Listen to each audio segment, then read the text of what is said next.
Hello, everybody, and welcome to day 3 of RPG A Day 2020. Um, I, I've got glasses.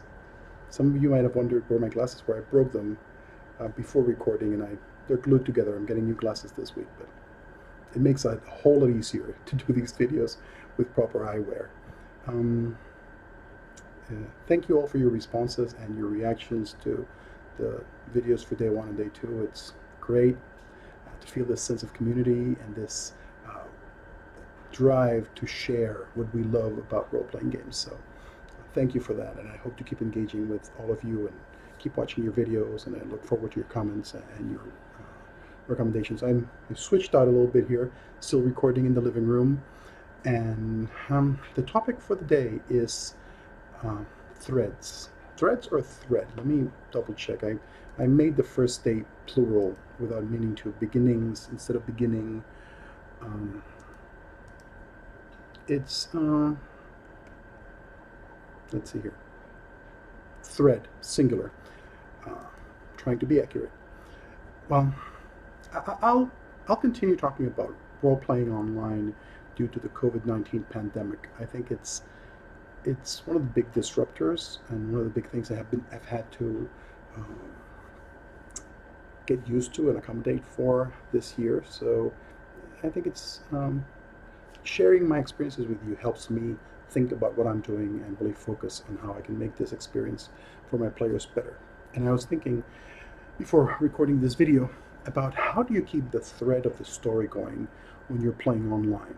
It's a different beast. When you're playing face to face, you're seeing the players and the other people around the table. You're getting nonverbal cues. Uh, you can communicate and express your the story, the the the facts you're sharing with your players much more efficiently because you're there in the same room. You can raise your voice. You can play around with all sorts of tools like modulating your voice and whispering when it's a secret. It's no good whispering when you're trying to do this online uh, and the microphone can barely pick up what you're saying. Accents are great when you're doing it face to face, but if your accent is really hard to understand, sometimes it doesn't transmit too well if your internet speed connection's no good. So I've had to adapt. Specifically, how to keep the thread of the story going when there's so many distractions. Um, the first 2 sessions we played over Discord just with voice. I shared my screen a couple of times, but the players could not see me. And that was too limiting for me. I do a lot of expressions. I talk with my hands, so you've all figured that out by now. So I needed the camera. Moving to Zoom and having my camera on helps me focus, helps me, I think it transmits what I'm trying to tell to my players more efficiently. By the same token, I wish they had their cameras on, but not everybody's comfortable with having their cameras on for security reasons, for their environment around their house, people they're with. So most of my players are keeping the cameras off. They turn them on sometimes when they're role playing, but I'm not asking them to turn them on. I'm respectful of that. Um, Also, there's the fact that there's lots of distractions while you're in the computer. Of course, you're listening to me. You might have your Zoom window open, but you can be playing a game or you could be browsing online. So I try to keep them engaged. This is what I'm doing to facing those limitations and recognizing these are challenges. This is what I'm doing. First of all, um, I'm trying to hit big moments. I'm avoiding the minutia of describing lots of fluff. I have a long-running campaign. Most of my players have been playing with me for a long time, so we share and understand the pace we have in our games. And I'll admit it, I describe a lot of minutia. I go into their backgrounds and thread the stories and their backgrounds into the plot.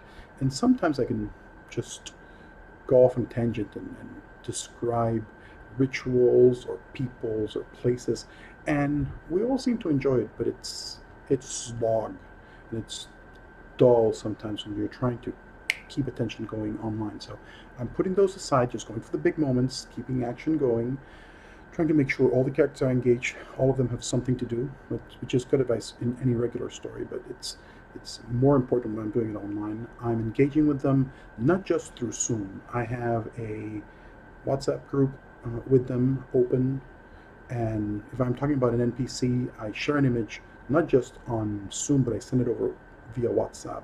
So if somebody's distracted doing something else, they have that image popping up on their phone or on their app on their computer. Um, I'm looking for images for every single NPC I describe. Uh, I've always, if you look at my folder and the Facebook group we share with the images for all the NPCs, it's a long list. But I only try to do the big important NPCs. Right now, I'm trying to illustrate and find an image for everybody.